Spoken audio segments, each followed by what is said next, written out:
لوگ آسان سمجھتے ہیں مسلمان ہونا۔ مولانا توصیف رضا صاحب اللہ ان کی تربت کو منور کرے، ٹرین میں قتل انتہائی افسوس ہے، مگر کچھ باتیں یاد رکھیں۔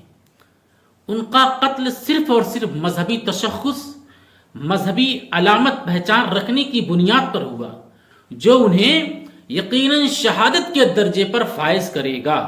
لیکن مذہبی تشخص، مذہبی علامت پہچان رکھنے والے احباب سے، دوستوں سے مخلصانہ دردمندانہ درخواست ہے، اپیل ہے، گزارش ہے، تنہا سفر سے پرہیز کریں، گریز کریں، کوشش کریں کہ دوران سفر اپنے کام سے کام رکھیں، نہ کسی سے بے وجہ بات چیت، نہ کسی کے قریب بیٹھنا، اور ممکن ہو تو ایسی کلاس میں سفر کریں۔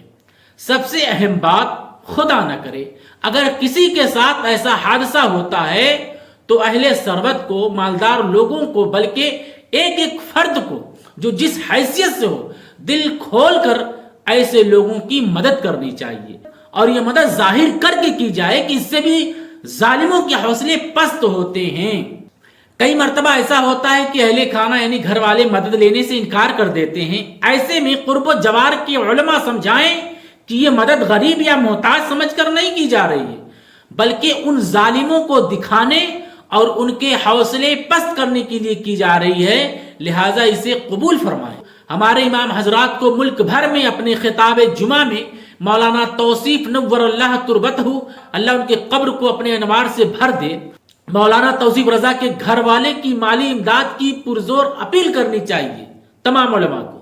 ایسا کیوں میں کہہ رہا ہوں کہ ان کے لیے کیس لڑنے، بچوں کی کفالت، پرورش، ظالموں کی حوصلہ شکنی کے لیے، ظالموں کے حوصلے کو توڑنے کے لیے نہایت ضروری ہے۔ اور آخری بات یہ، جو لوگ بھی ان کے گھر تعزیت کے لیے جائیں، وہ مہمانوں کے ناشتہ اور خورد و نوش کی، کھانے پینے کی ضروری اشیاء ساتھ لے کر جائیں۔ ایسے تکلیف دہ موقع پر ان کو انتظامات میں ملوث کرنا اچھی بات نہیں ہے۔ زیادہ دیر ان کے پاس نہ بیٹھیں، کیونکہ گھر والوں کو بھی خلوت ضروری ہوتی ہے، تنہائی چاہیے ہوتی ہے۔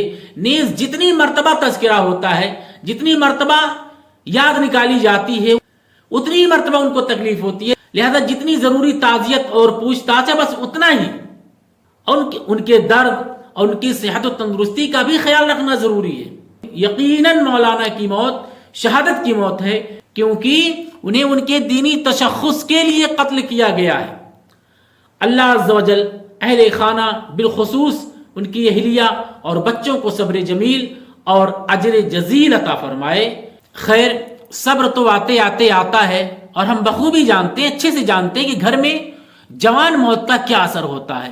مہینوں بعد بھی زخم ایسا تازہ رہتا ہے کہ ذرا دھکا لگا اور زخم سے خون جاری ہو گیا۔ اور آخر میں کہوں گا، ابر رحمت تیری مرقد پر گہر باری کرے، ابر رحمت تیری مرقد پر گہر باری کرے، حشر تک شان کریمی ناز برداری کرے، حشر تک شان کریمی ناز برداری کرے۔